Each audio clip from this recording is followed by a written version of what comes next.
Bahor mavsumi uchun ajoyib libos.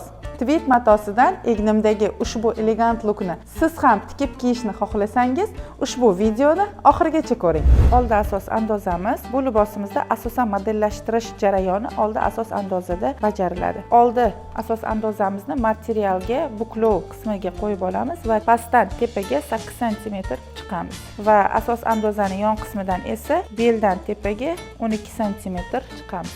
Endi mana shu ikkita nuqtani hamma o'zini xohishiga ko'ra likalniy lineyka bilan figura berib olamiz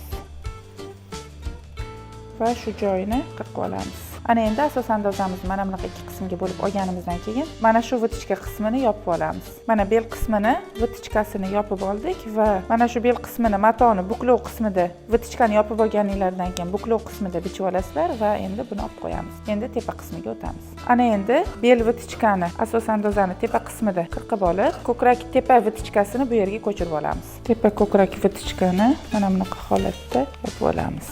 Ana endi mana libosimizni oldi asos andozasini modellashtirib oldik. Xohlovchilar bel qismini, poyez qismini boshqa однотонный matodan bichib turib, tepa qismini va yubka qismini tweed yoki umuman yana boshqa xil matodan bichib tikishlaringiz mumkin. Xohishga qarab o'zgartirish kiritaverasiz. Ha, aytgancha oldi asos andozamizni bel qismigacha oldini xohlasangiz 3 cm zapas bilan chok haq qo'yib bichib olasiz, xohlasangiz obmanka alohida planka bichib olib, keyin libosga o'rnatib, xohlasangiz xohishga qarab knopka yoki tugma bilan bezatishingiz mumkin. Orqa asos andozamiz bizda hech qanaqa modellashtirish yo'q, xuddi shu holatda chok haqlari bilan birga bichib olasiz. Xohishingizga qarab oldi qismiga o'xshatib, orqani ham mana shunaqa bel qismini ikkiga bo'lgan holatda modellashtirib bichib olsangiz ham bo'ladi. Va yubka qismini ham yarim quyosh simon bichib olgan holatda yubka uzunligini 1 metr va undan uzunroq yoki kaltaroq ham qilib bichib olishingiz mumkin. Ushbu life hack videoyimiz siz uchun foydali bo'lgan bo'lsa, tikuvchi tanishlaringizga yuborib qo'ying va videoga like bosishni unutmang.